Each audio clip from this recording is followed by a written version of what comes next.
Welcome back to the deep dive. Usually, when we talk about island getaways, we are thinking about pure escapism. Right, exactly. We are picturing ourselves, turning off our brains, smelling the salt air, maybe having a glass of white wine on a patio while the sun goes down. The absolute dream vacation. But today we are heading to Nantucket, and we are emphatically not turning our brains off. We are looking at a version of this island that is claustrophobic, intense, and incredibly dark. We are diving into The Castaways by Elin Hilderbrand. It really is the flip side of the postcard, isn't it? Totally. Everyone knows the aesthetic of Nantucket, the gray shingles, the hydrangeas, the cobblestone streets, those little lightship baskets. It is literally branded as America's summer playground. Yeah, that perfect, pristine image. But the source material we are covering today takes that perfection and it smashes it with a sledgehammer. It is a fascinating look at what happens when that postcard perfect facade cracks. Yeah. And you have to look at the rod underneath. And it does it right at the start of the season, which makes it feel even more jarring. The setting here is crucial. We aren't in the dog days of August when everyone is tired of each other. No, we are in the third week of June. Right, locals call this strawberry season. Yes. It is this very specific magical window where the weather is just turning, the humidity hasn't hit yet, and the air actually smells sweet. Like literally it smells like strawberries. That is such a vivid detail from the book. Expectations are sky high. Everyone is anticipating the best summer of their lives. You are pulling the boats out. You are planning the beach days. It is all potential. And into this absolutely perfect, idyllic setting, we drop a catastrophe. We are looking at the drowning deaths of a couple that everyone on the island seems to know, Greg and Tess MacAvoy. On their anniversary, no less. Right. But the mission today, our real goal here, isn't just to look at a boating accident, is it? No, not at all. The accident is really just the inciting incident. It is the explosion that starts the fire. Our real focus is the blast radius. The blast radius, I like that. Greg and Tess leave behind 6 best friends, 3 other couples. And this group, they actually call themselves the Castaways. Which is a very telling name, and we are definitely going to get into the psychology of that nickname later. But what really stood out to me in reading through these sources, the police reports, the internal monologues of the grieving friends, the flashbacks, is how this accident basically acts as a truth serum. That is the perfect way to put it. Grief removes the filter entirely. When Greg and Tess die, the social contract that held this friend group together just evaporates. Poof, gone. We are going to see affairs exposed, we are going to see nervous breakdowns, and we're going to see a level of psychological unraveling that makes you wonder if these people were ever really friends at all, or if they were just, I don't know, accomplices in a shared delusion. It raises such a huge question for you to think about as you listen. Was this group kept together by love or by secrets? So let us start at ground zero, the day of the accident. This was supposed to be a massive celebration. It was their 12th wedding anniversary. Greg and Tess MacAvoy. And on paper, for anyone watching from the dock that morning, they are the golden couple. They're the absolute center of gravity for this social circle. Let us profile them a bit before we discuss the tragedy itself. Who is Greg MacAvoy? Because the sources paint a very loud picture of him. Greg is a lot. He is the kind of guy who sucks all the oxygen out of the room, but in a way that people generally enjoy until they don't. Right, that double-edged sword. He is handsome, charismatic, deeply confident. He is a musician. He plays guitar and sings at a local bar called the Scarlet Begonia. So he has that local rock star energy. Exactly. He's the guy everyone wants to be near because he makes you feel like you are where the action is. When Greg is paying attention to you, you feel special. But the sources point out a darker undercurrent to all that charm. He is described specifically as a booze bully. I found that term so interesting when I read it, a booze bully. You know the type. The guy who is buying rounds of tequila at 2 in the morning and mocking you if you want to go home to your kids. Yeah, the one who won't take no for an answer. He makes fun mandatory. It is a dominating kind of charisma. And there's a history there, a real track record of bad behavior. The previous autumn, there was a massive scandal involving a student. Greg was accused of an inappropriate relationship with a girl named April Peck. And on a small island like Nantucket, that isn't just a quiet rumor that fades away. That is a nuclear event for a family. It absolutely was. Yeah. He denied it, of course. He claimed it was a misunderstanding, but it nearly destroyed his marriage. It fractured the trust, not just between him and Tess, but within the whole group. People were choosing sides, whispering. So going into this 12th anniversary sale, Greg is very much on a redemption tour. Yes, he is trying to prove he is the good husband. He is playing the part of the devoted family man making up for his past sins. And then we have Tess, and she seems to be the exact antidote to Greg. She really is. Where he is loud and brash, she is quiet, maternal, and grounding. She is the mother of twins, Chloe and Finn. She runs the domestic side of things. The glue holding the house together. But the most critical detail about Tess, and I cannot stress this enough as we look at the accident, is her relationship with the water. She is phobic. Phobic is putting it mildly. The sources give us this really harrowing backstory, where at age 9, she nearly drowned in Dorchester Bay. It was a deeply traumatic event. She had to be pulled out and revived. She was actually saved by her cousin Andrea, who we'll talk about a lot later. Right, Andrea is a major player in this. But ever since that day in Dorchester Bay, Tess does not swim. She barely even wades into the surf. She watches her kids near the water like a hawk. She is fundamentally terrified of the ocean. Which makes the logistics of this anniversary celebration completely baffling to me. Why is a woman who is terrified of the ocean getting on a sailboat to go to Martha's Vineyard? That is the very first layer of the mystery. It was meant to be a grand romantic gesture on Greg's part, a fresh start after the whole April Peck scandal. Greg had even written her an original song. Of course he did, the musician move. And the picnic, we have to talk about the picnic they brought on this boat. Oh, the details regarding the food are so specific in the notes, it really sets the scene. It is heartbreakingly lavish when you know what happens next. Andrea, Tess's cousin, packed it for them. We are talking lobster salad on thick slices of challah bread, gazpacho with fresh avocado, chocolate-covered cranberries. Wow. It was curated to be the perfect romantic afternoon. It was supposed to look like a spread in a glossy lifestyle magazine. But the weather did not get the memo about this perfect romantic day. No, it did not. It was officially a small craft advisory day. We are talking 30-mile-per-hour gusts, serious whitecaps out on the water, the kind of day where seasoned, lifelong sailors stay at the bar and do not go out. And Greg is piloting the boat himself. Yes, it is the 12-meter sloop. Now, Greg is a confident guy, but he is not a master mariner. He is sailing a boat that is probably too big for him, in weather that is definitely too rough for him, with a passenger who is utterly terrified. A recipe for absolute disaster. Exactly. The sources describe the boat capsizing about a mile north of Muskeget. But it is the recovery of the bodies that really sticks with me. When the Coast Guard finally gets out there, they aren't just floating in the water. This is the forensic detail that really haunts the rest of the book. They were found under the hull, the boat flipped, and they were trapped in the tangle of ropes and sails underneath the overturned boat. It is a terrifying image. And the condition of the bodies tells a story, or at least it heavily suggests one to the investigators. It suggests a struggle, doesn't it? It suggests a massive, violent struggle. Greg's foot was hopelessly tangled in a heavy line. He was essentially anchored to that sinking boat. But Tess, the medical examiner, notes that a patch of hair had been torn from her scalp. That is just visceral. It completely changes the image from a peaceful, tragic drowning to something incredibly violent and chaotic. It is horrific, and it opens up this horrible Pandora's box of interpretation for their friends who are left behind. Was Greg holding her down in a panic? Was he trying to pull her up to the surface to save her? Was she trying to pull him free from the ropes? The ambiguity of those final moments is agonizing. And then you add the toxicology report, which the chief of police tries to keep quiet. Right. Yeah. Both of them were legally drunk. They had high blood alcohol content, which certainly explains the terrible decision-making regarding taking a boat out in the small craft advisory. Right. But Tess also had opiates in her system. Opiates. Was she known to be a drug user? There's absolutely no evidence in her history of any kind of drug use.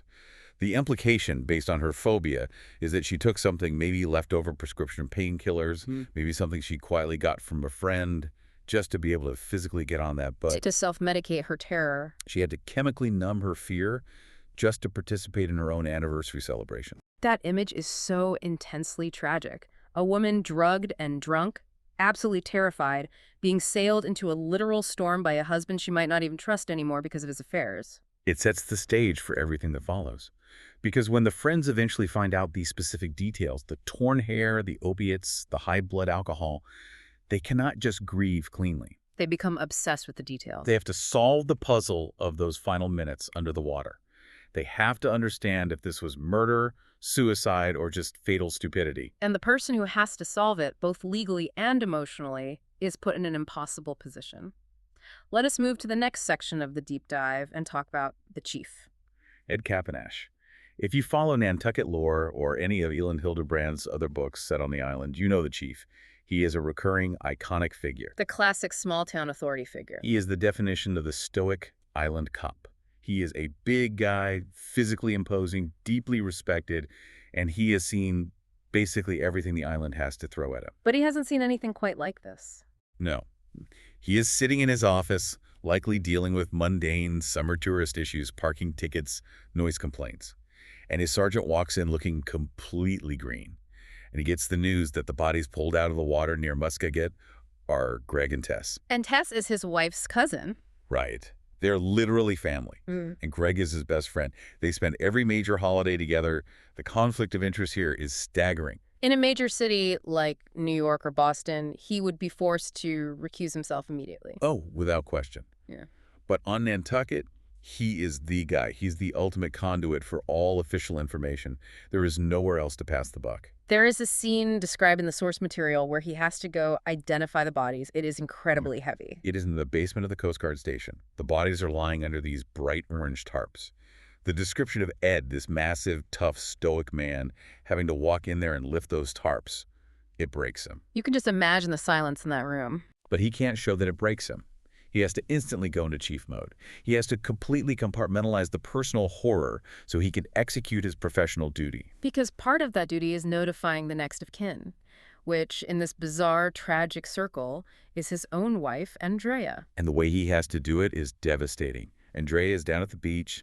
Swimming is her therapy. It's her escape. He has to walk down onto the public sand in his full police uniform. Which is already a huge signal to everyone on the beach that something terrible has happened. A cop in uniform on the sand is never good news. And he has to walk up to her and destroy her life. He has to tell her that her sister cousin, the woman she saved when they were kids, is gone. But because he is the chief, the job doesn't end with the notification. He also has to process the physical evidence. And this is where the story sharply pivots from a tragic accident narrative to a full-blown mystery. The Coast Guard hands him a bag. The personal effects bag. It is the physical debris of a life cut short. You have that lavish picnic basket we talked about. The Tupperware is still completely sealed. They never even opened the lobster salad. Such a sad detail. You have Greg's acoustic guitar, completely waterlogged and ruined.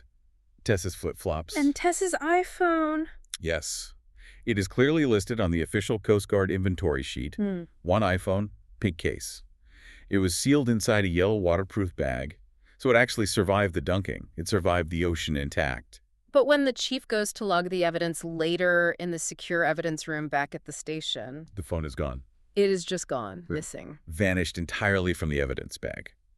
Now, Ed knows he didn't drop it or lose it. He knows the Coast Guard officially logged it. This means that someone who had physical access to that bag, someone in his own inner circle, someone who was at his house grieving while the bag was sitting on the kitchen table, reached in and stole it. Which implies heavily that there is something on that pink iPhone that someone is absolutely desperate to hide. Exactly. It shifts the entire narrative paradigm.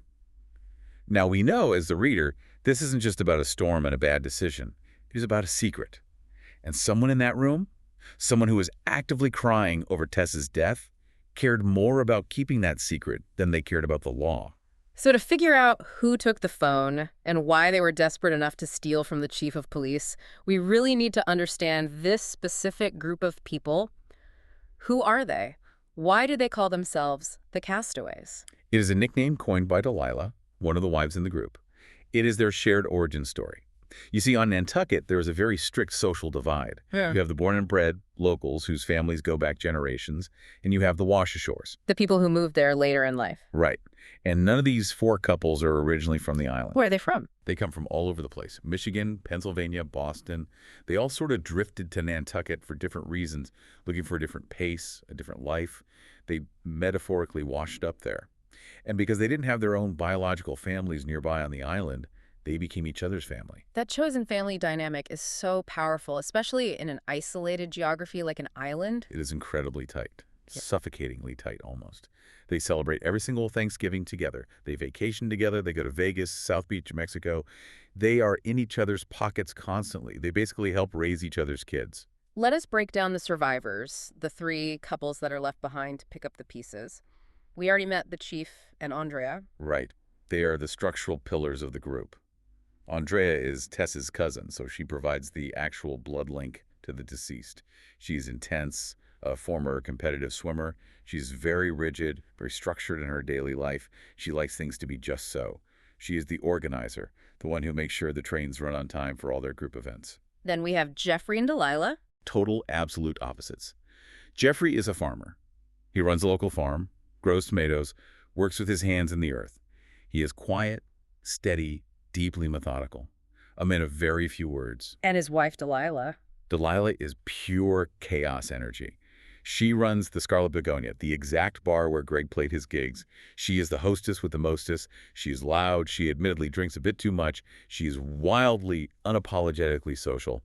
She's the glue that keeps the social calendar running. If there is a dinner party or a bonfire, Delilah planned it. And finally, the third surviving couple, Addison and Phoebe. The group calls them the wheeler dealers. They are the wealthy ones, the ones with the obvious money, but they are also the most fundamentally fragile.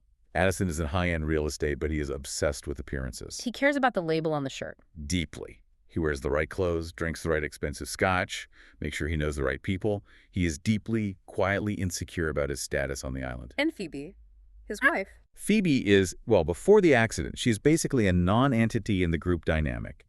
She is described almost cruelly as a basket case. She lost her twin brother in the 9/11 attacks in New York.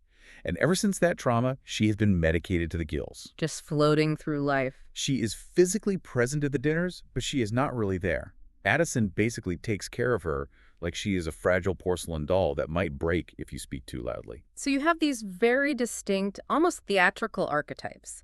The cop and the rigid swimmer. The stoic farmer and the wild party girl. The superficial hustler and the broken bird. And somehow they function as a single social organism.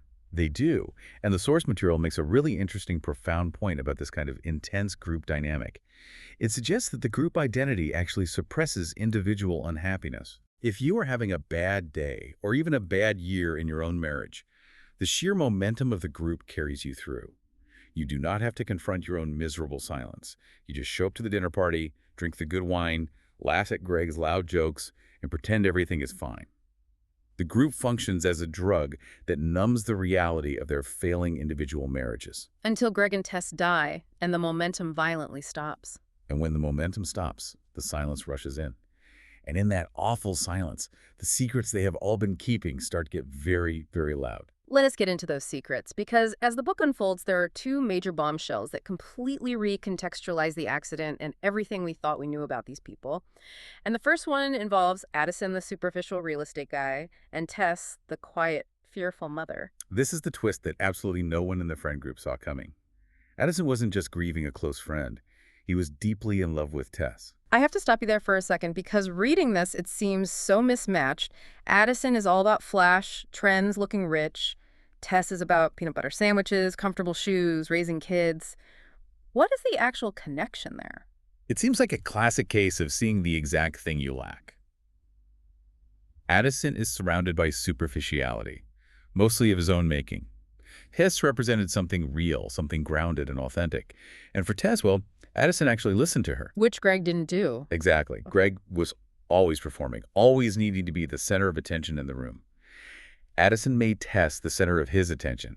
He truly saw her when her own husband was looking right through her to the audience. So this wasn't just some brief physical fling in a hotel room. No, and that is what makes it so dangerous to the group dynamic. It was a profound emotional affair. We find evidence of this scattered throughout the notes. There is a poem found in Addison's pocket. A love poem. Yes, not a particularly good poem, mind you, but an incredibly sincere one written for Tess. And there is a key, right? A physical key to a rental cottage in an area called Castaways. It was hidden under a can of raid bug spray in Addison's garage. That detail is so bleak. This was their secret hideout. It is such a sordid, desperate suburban detail. Hiding the key to your secret romantic love nest under the poisonous bug spray. It really speaks to the desperation, the shame, and the intense secrecy of what they were doing. So circling back to the mystery of the missing pink iPhone from the evidence bag, it was Addison. It was Addison. He was at the chief's house, ostensibly mourning with the others. He saw the waterproof bag sitting there, and he panicked. because he knew Tess had sent him a text message right before she died. And we know what that final text message said. We do. It was just 2 words, I'm afraid. That chills me to the bone every time I hear it, I'm afraid. Think about how Addison has to interpret that text.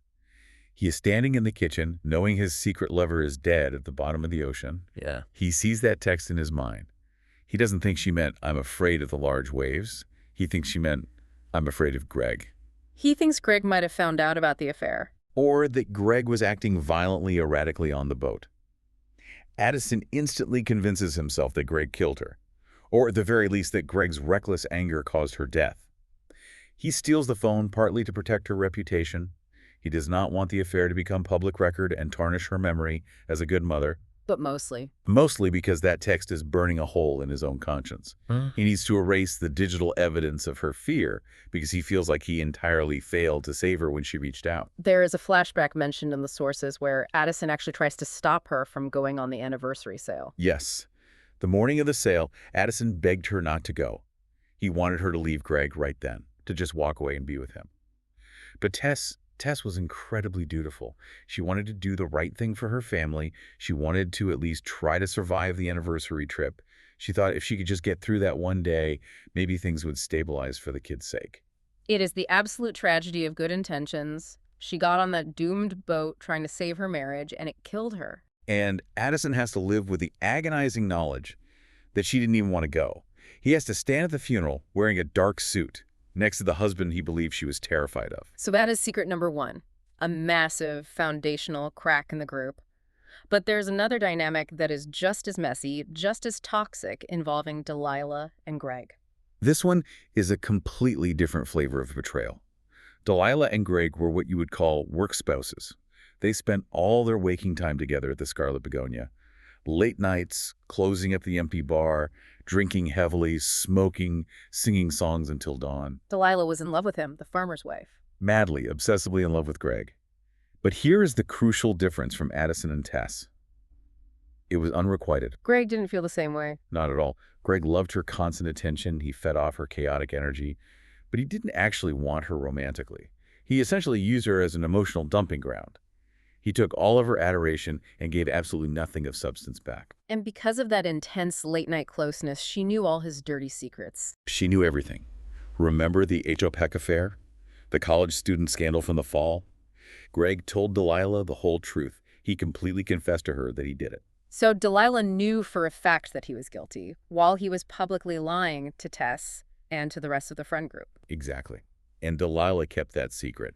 She actively prioritized her twisted intimacy with Greg over her basic loyalty to Tess as a friend.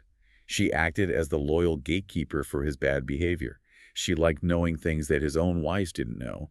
It gave her a twisted sense of power and ownership over him. And that leads directly to her specific, crushing guilt regarding the accident itself. It is completely crushing her psychological state. Yeah. Because on the morning of the anniversary sale, Tess came to see Delilah at the restaurant. Tess was highly anxious. She explicitly told Delilah, "I have a funny feeling about today." She clearly did not want to go on the boat. She was actively looking for an excuse and out. And what did Delilah, her supposed best friend, do? A good, honest friend might have said, "Listen to your gut, stay off the water, don't go."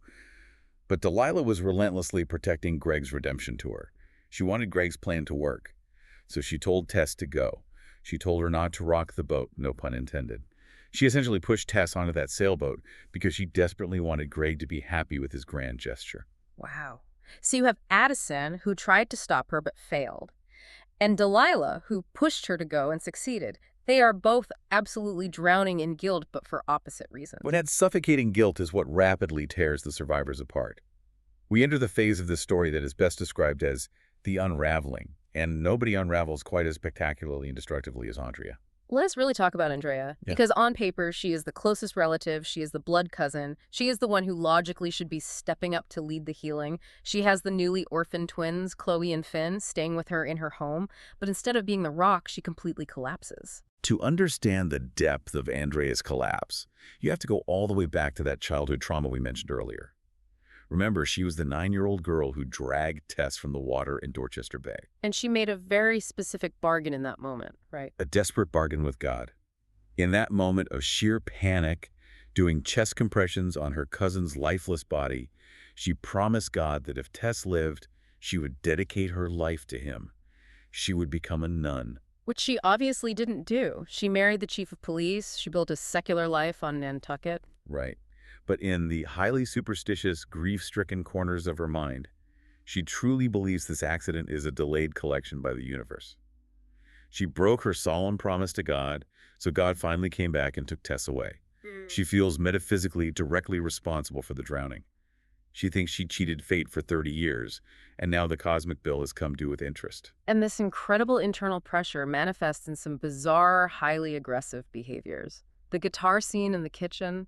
Oh, that is a violently shocking moment. Yeah. She takes Greg's prized acoustic guitar, this beautiful, expensive instrument that was essentially his soul, the thing he used to charm everyone, and she just smashes it against her granite kitchen counter. She absolutely obliterates it into splinters. It is a raw act of rage against him for dying, against his music that blinded people, against all the false memories. And then there is the scene with the food, the ribeye steaks. This scene is so visually visceral. The chief, trying desperately to maintain some semblance of domestic normalcy for his traumatized wife, grills these beautiful, expensive ribeye steaks for dinner. He plates them up on a nice platter, and Andrea she snaps. She picks up the heavy platter, walks right out into the garden, and violently dumps the cooked steaks into the dirt. What is the psychology behind that? What is that about? It is a profound rejection of nourishment. She is essentially screaming, "How dare we eat? How dare we sustain our own lives when Greg and Tess are dead at the bottom of the ocean?" It is also a complete rejection of her husband's gentle attempt to fix things with a nice meal. She wants the internal rot to be externally visible. She doesn't want a nice, comforting dinner. She wants the world around her to be as ugly and ruined as she feels inside. But the absolute most painful part of her breakdown is how she treats the children. Chloe and Finn, they are orphans now, living in her house. It is remarkably hard to read. She takes legal custody of them because she has to, because she is family, but she physically cannot look at them. They look entirely too much like Tess. Every single time she sees little Finn, she sees her dead cousin staring back at her, so she emotionally neglects them.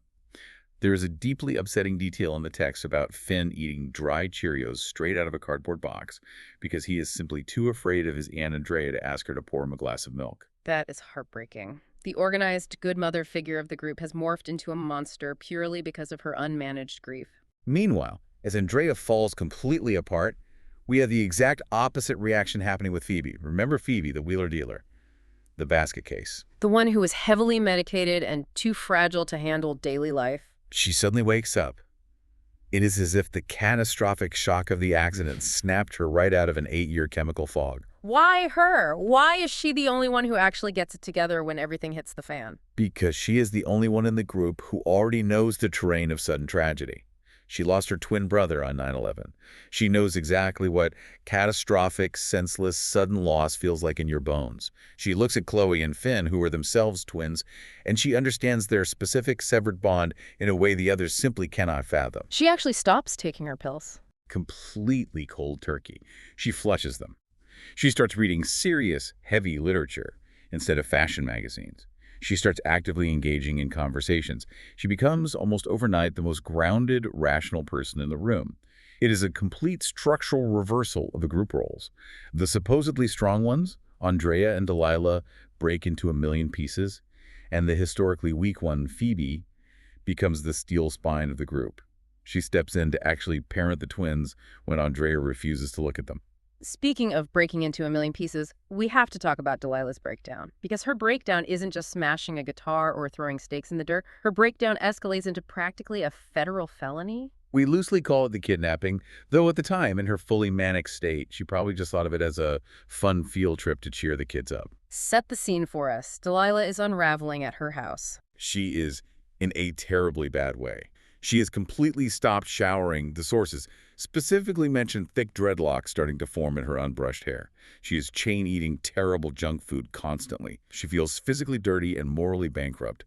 She feels utterly unfit to be near the normal grieving process. She literally feels like her guilt over pushing Tess onto the boat is a physical contagion that might infect the others. So she makes a rash decision involving the children.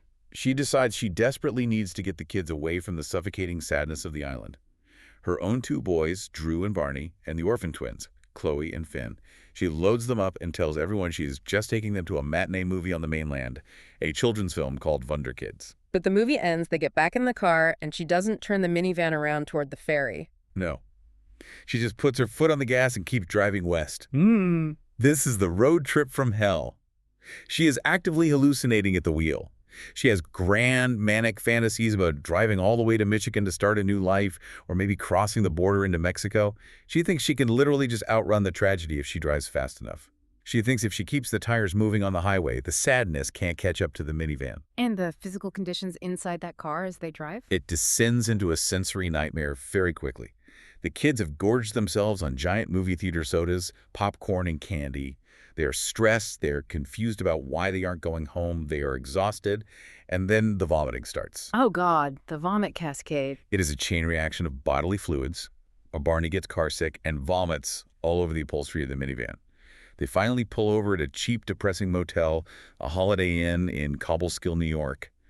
They get inside, and Finn immediately vomits all over the hotel room carpet. Then Drew goes into the bathroom and vomits inside the bathtub. Why does the author focus so heavily on the details of the bodily fluids here? It seems so gross. I think Hilderbrand uses it very intentionally to strip away all the remaining glamour of their lives. Remember the beautiful lobster salad on shallot bread? Remember the crisp white wine on the patio? All of that is completely gone now. Now you're stranded in a dingy Motel 6 in upstate New York that violently smells like sick children. This is rock bottom. This is the stark, ugly reality of their lives without the glossy Nantucket filter. Delilah's manic episode is stripping away every ounce of pretense they had left. And Delilah finally crashes from her manic high. She wakes up the next morning in the cheap motel bed and briefly loses track of the kids. She runs outside screaming their names in the asphalt parking lot. Genuinely terrified, she has lost them to the universe just like she lost Tess. She eventually finds them playing safely on a rusty merry-go-round nearby. And watching them spin around, that is the exact moment the fever breaks. She realizes she cannot run away from what happened. She realizes she is not saving these kids. She is actively traumatizing them further. She is becoming the exact danger she was trying to escape. And her husband, Jeffrey, the quiet farmer, has to come get her. This is truly Jeffrey's defining moment in the story. He tracks her down. He drives all the way to the mainland and meets her at the ferry dock when she finally drives the vomit-covered minivan back. And he doesn't scream at her. He doesn't lecture her about kidnapping 4 children. He just stands there, solid as an oak tree, and calmly takes the car keys from her shaking hands. He completely grounds her. It is a really beautiful depiction of a totally different kind of love. Not the flashy, performative, rock star love of Greg, but the steady, enduring, deeply forgiving love of a partner who shows up to take the wheel when you are at your absolute worst. So the disastrous road trip ends. The kids are safe. But the secrets are still festering. The group finally has to sit down in a room together and confront the reality of what they have become. It is essentially an intervention, or a summit. The survivors finally gather to talk it all through, to lay the cards on the table. And the whole truth actually comes out. In pieces, yes. Addison finally admits to his deep feelings for Tess, or at least he admits to the intense depth of his care for her, even if he softens the edges of the actual affair. He finally admits to taking the pink iPhone from the evidence bag, though he tries to frame it nobly as an act of protection for her memory. Delilah breaks down and admits she knew about Greg's sordid secrets all along and kept them from Tess. But the most important thing that comes out of this summit isn't just the confession of the various affairs and lies. It is the final consensus they reach about the accident itself. This is a fascinating piece of group psychology. They have all these conflicting, violent clues: the torn hair, the tangled heavy rope, the desperate text message saying, "I'm afraid." But they collectively realize that if they choose to believe Greg actively killed her or that she died hating him, the friend group cannot survive the weight of that. The memory of the golden couple becomes completely radioactively toxic. So they just consciously rewrite the story of how they died. They collectively choose a narrative they can live with. They decide that Greg and Tess were, in their final moments, trying to save each other. They decide that Greg got his foot tangled by accident in the storm, and Tess bravely dove down into the freezing water to try and free him. Or that he was holding onto her hair just to keep her from drifting away in the heavy current. They consciously interpret the forensic violence of the scene as a desperate, tragic act of enduring love. Do you actually think that is true, based on the forensic sources and the history? The sources purposely leave it incredibly ambiguous. It certainly could be true. The ocean is chaotic. But I think the larger point the author is making is that it literally doesn't matter if it is factually, objectively true. It is emotionally necessary for the survivors. They desperately need that romantic redemption to be able to move forward with their lives. They need to believe that their best friends died loving each other, fighting for each other. They need to believe that the marriage bond was ultimately stronger than the dark water. And they do move forward eventually. There is a resolution at the end involving a physical memorial. Yes. Phoebe, using her newfound mental clarity and, frankly, her substantial family wealth, decides to fund a beautiful nature trail on the island in honor of Greg and Tess. A quiet nature trail seems like a very fitting tribute, especially for Tess. It really is. It is a quiet place for walking, for thinking, for breathing. Not a loud bar, not a flashy boat. The ribbon-cutting ceremony for this trail is the final scene of the present-day timeline in the book. The orphan twins, Chloe and Finn, get to cut the ribbon.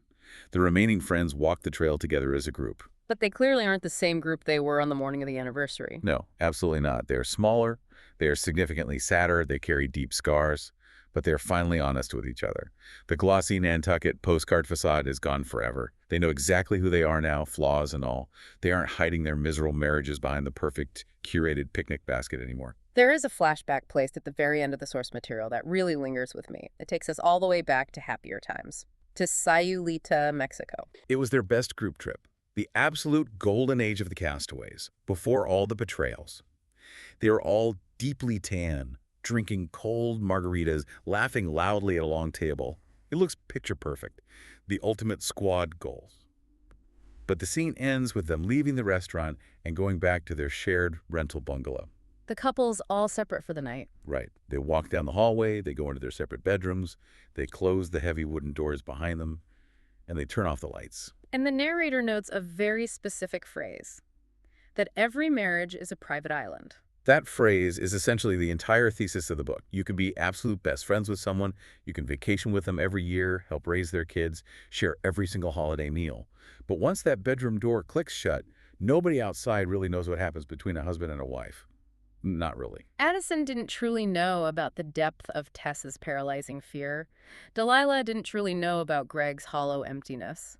Even when we are standing in a crowded room with our best friends, we are fundamentally alone. We are all, in our own ways, castaways. So as we wrap up, what is the ultimate takeaway here for the listener, beyond just enjoying the drama and the mystery of the plot? I think the Castaways really challenges you to look closely at the so-called perfect couples in your own life. You know exactly who they are. Yeah. The ones with the perfectly curated Instagram feeds, the matching vacation outfits, the lavish anniversary parties where he plays the guitar. The ones bringing the homemade lobster salad on challah bread to the beach bonfire? Exactly those people.